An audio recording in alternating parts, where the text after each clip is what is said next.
Terima kasih Anda masih bergabung sama kami. Pemirsa, tensi eskalasi di Timur Tengah semakin memanas pasca Amerika Serikat menyerang 3 fasilitas nuklir milik Iran. Ya, semua negara mengecam tindakan sepihak Presiden Donald Trump tersebut. Indonesia sendiri menyerukan perundingan meja bundar perdamaian antara Israel, Amerika Serikat, dan Iran.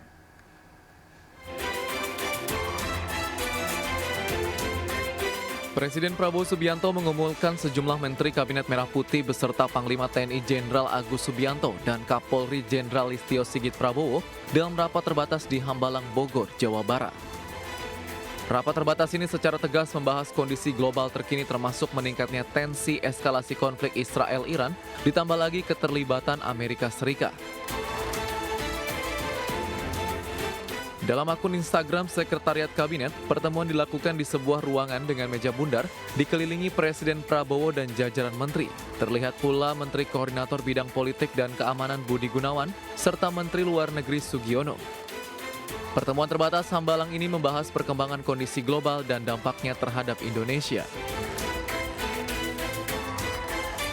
Seperti diketahui, sejak meluasnya eskalasi Israel-Iran, Indonesia dengan tegas mendorong upaya jalan perundingan bagi terciptanya kondisi yang kondusif di kawasan Timur Tengah.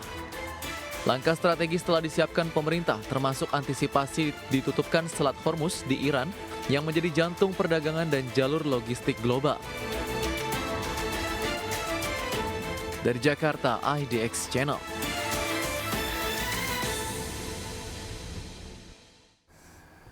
Naiknya tensi perang di Timur Tengah membuat pemerintah waspada dampak eskalasi perang terhadap realisasi APBN tahun ini. Ya, Menteri Keuangan menjelaskan bahwa selain ancaman harga minyak dunia yang naik tajam, komoditas energi lainnya juga diperkirakan akan mengalami hal serupa.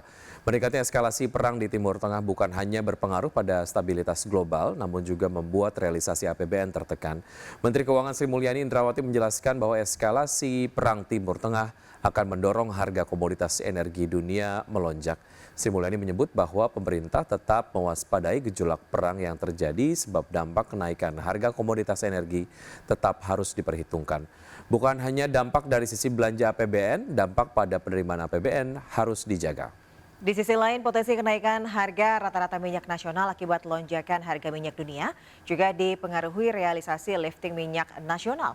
Saat ini realisasi lifting minyak masih berada di bawah target APBN 2025, yakni hanya sebesar 567.000 barel per hari. Lihat year to date negatif, year on year-nya minus 15% dibanding tahun lalu harga minyak itu lebih lemah.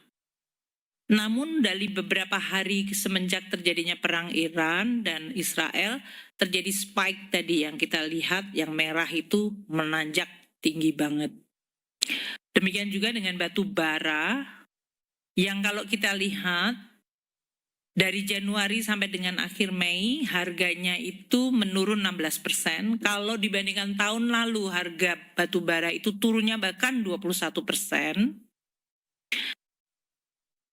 Namun kita lihat beberapa bulan Mei, Juni ini kenaikan harga batu bara bahkan sudah menembus di atas 100 lagi, yaitu 105,3. Dan berikutnya pemirsa kita akan lihat update dari pergerakan IHSG di pukul 9:26 waktu Indonesia bagian Barat. Seperti Anda dapat saksikan di layar televisi untuk IHSG sejauh ini bergerak menguat 1,9% di level 6.919,239. Dan saham-saham yang masuk dalam jajaran top gainers diantaranya adalah ada BBRI, BMRI, BBCA, Goto, BRPT. 5 top losers ada Energi, ada Medco, ESA, kemudian ada Samudra Indonesia dan juga Elsa. Dan pergerakan sektoral pemirsa sektor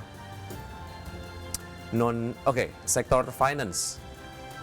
Dan tentu saja data terus bergerak, sektor cyclical ini memimpin penguatan dan sektor transportasi melemah.